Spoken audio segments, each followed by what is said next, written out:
If you are thinking about starting therapy or even becoming a therapist, you may be wondering what types of therapy are out there. Well, you have literally hundreds of options, which I know can be overwhelming. But the good news is most forms of therapy fit into one of the major 5 or 6 umbrellas or branches of therapy. What makes these branches unique? Well, they each have their own what's called theory of change. In other words, some core idea around what change is all about or what it takes to heal. When you are picking a type of therapy, it's really important that its theory of change aligns with your values and beliefs. So in this video and the following one, I will try to map out the terrain for you in terms of the world of therapy. So let's dive in.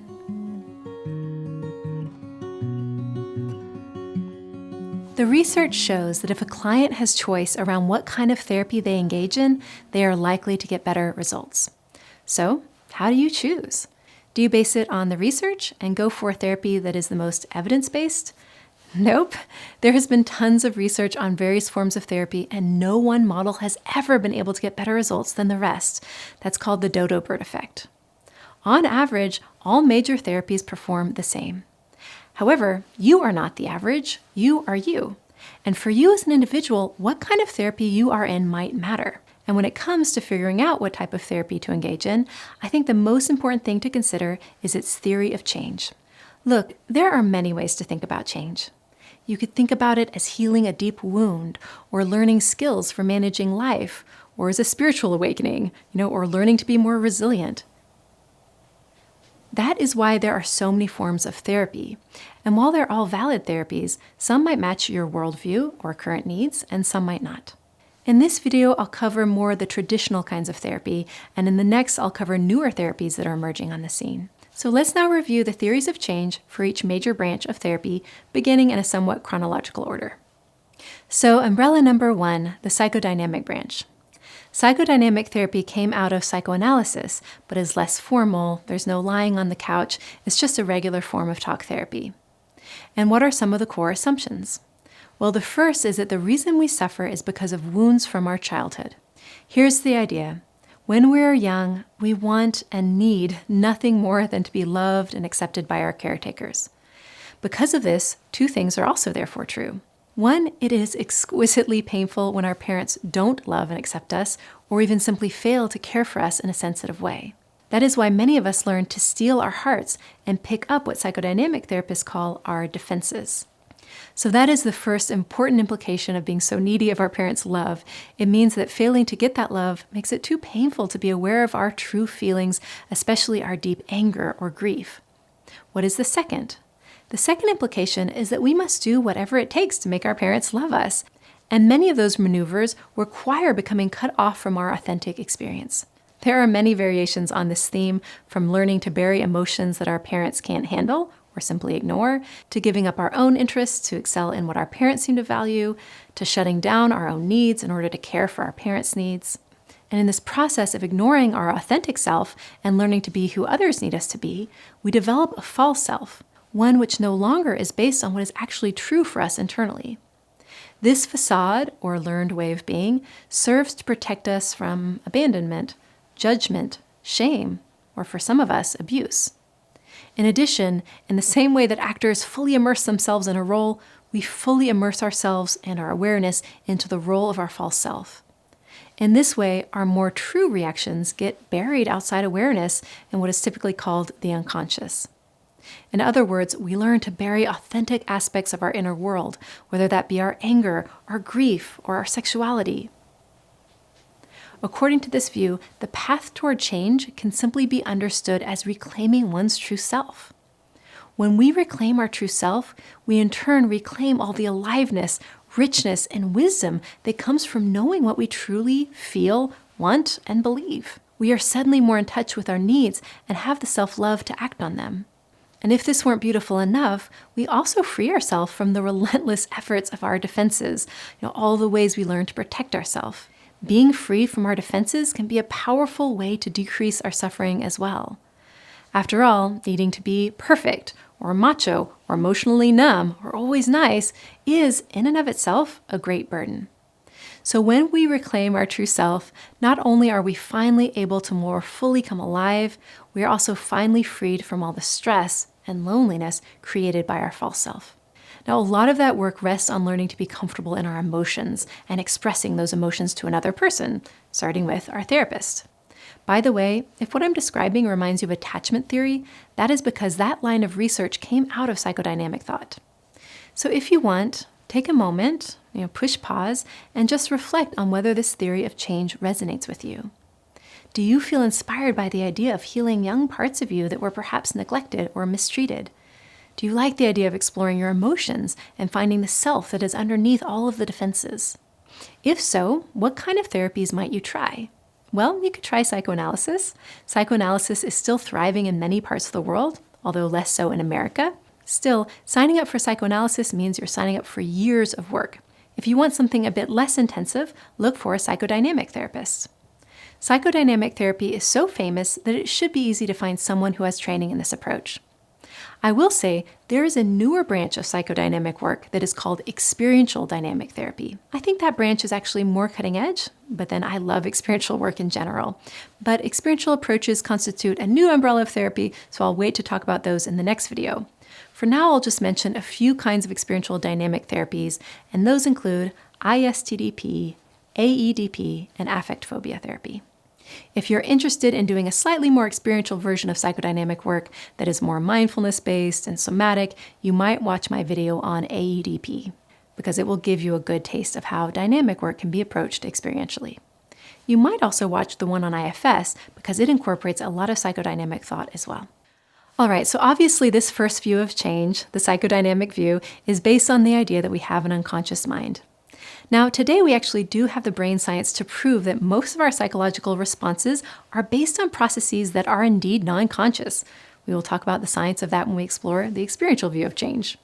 But you can imagine that when analysts were first talking about the unconscious without any ability to explain the science behind it, that to many people it would have sounded pretty unbelievable. So a group of people, starting with the behavioral psychologists who've been studying rats in the lab, just got fed up and said, let's just look at behaviors. Those are measurable and concrete. Now, while at first they were simply interested in how to modify people's behaviors, they then branched out to include thoughts, eventually creating cognitive behavioral therapy. All right, so now let's move on to cognitive behavioral therapy, or CBT. The theory of change behind CBT and its offspring could not be more opposite to the psychodynamic view I just described. According to this theory, our suffering does not come from deep inside, like from childhood wounds, but is rather seen as being based on problematic cognitive or behavioral patterns, ones that, with enough discipline and practice, we can learn to control. In other words, if we want to experience more wellness, we need to focus on changing our thoughts and behaviors. On the cognitive side, we might learn to pull ourselves back from catastrophizing and learn to ground ourselves in the facts. Or we might learn to interrupt rumination through simply distracting ourselves with other thoughts. We might learn to simply identify cognitive distortions and do some reality checking. On the behavioral side, we might try engaging in more healthy behaviors, like exercise or other types of self-care.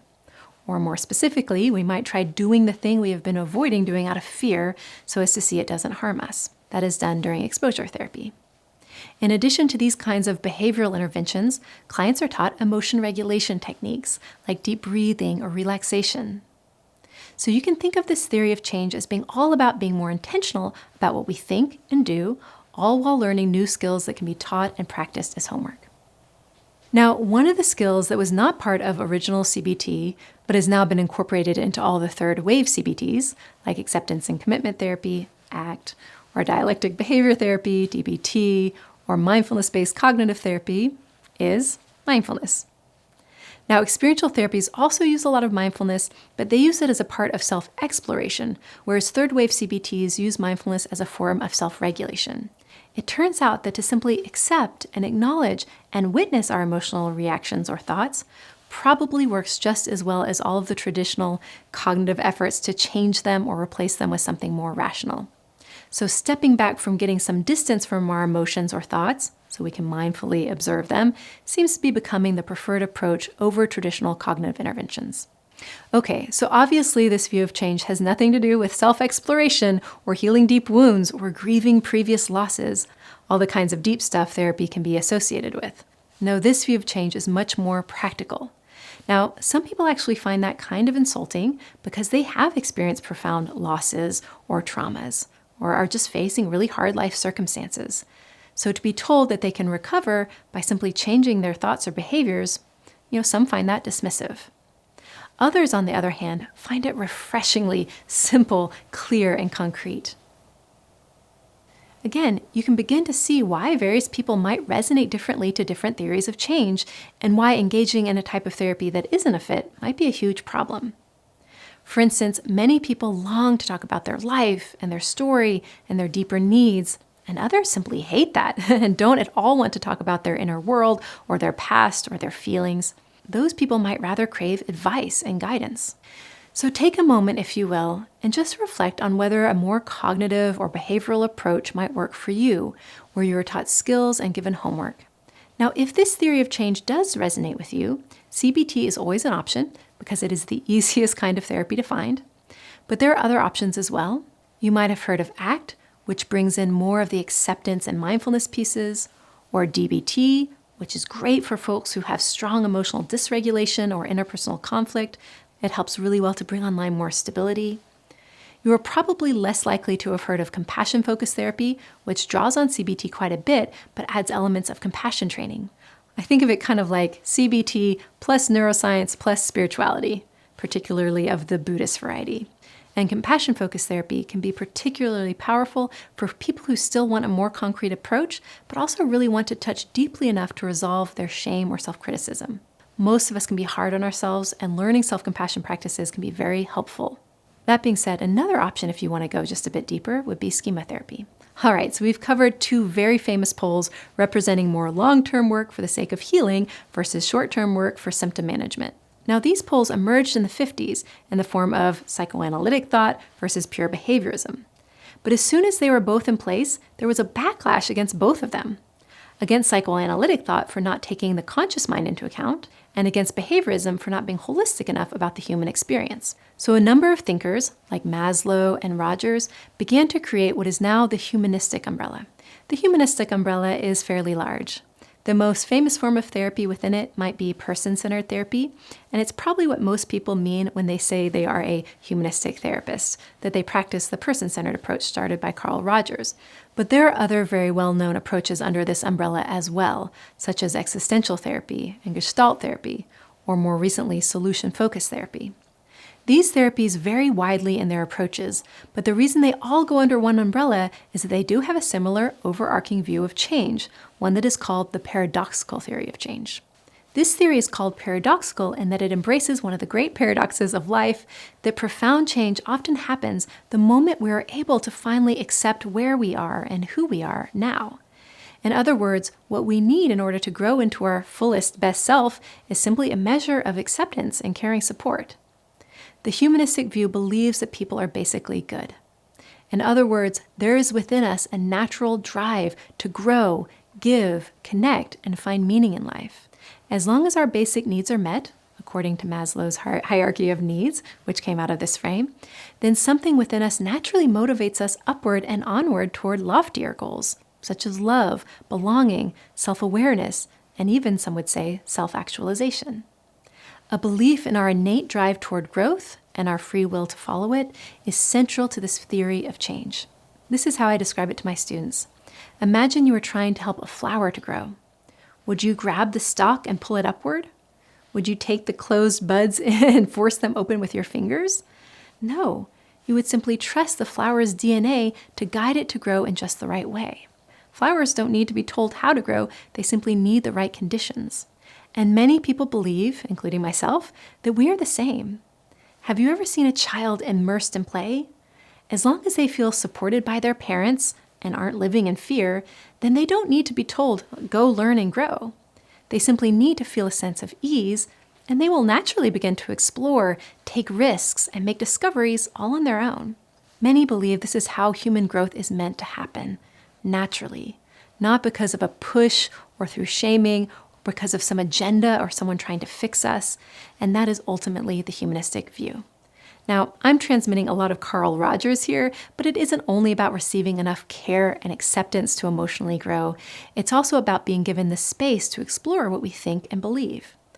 to develop our own sense around the meaning of life without being told by someone else what is true or important. That philosophical grappling is core to existential therapy, and it's another wonderful example of this trust in the person themselves to find their own way. A similar ethos is held in gestalt therapy, which is all about self-empowerment through learning to notice and be true to what is happening within us in the moment. Gestalt therapy is no doubt the most experiential of the humanistic therapies. The humanistic lens is a very non-pathologizing, holistic view of psychology. According to this view, the therapist should not try to be some expert that over-directs the process or teaches the client what to do or gives them advice.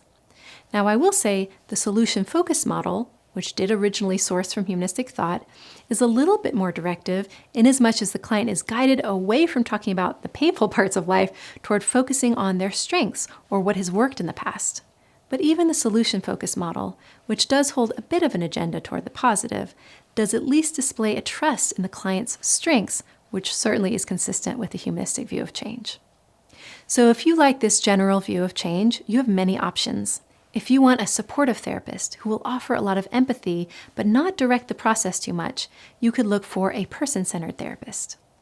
If you want a therapist to be a bit more active and experiential, where the work feels a little bit more powerful and immediate, you might try finding a gestalt therapist. If you want to grapple with the meaning of life and are drawn to philosophy, you might want to look for an existential therapist. Finally, if you would prefer to change through building on your strengths rather than exploring what's underneath the areas where you struggle, then you might want to look for a solution-focused therapist. And all of those options would be great if you'd rather focus on the here and now rather than going back into the past.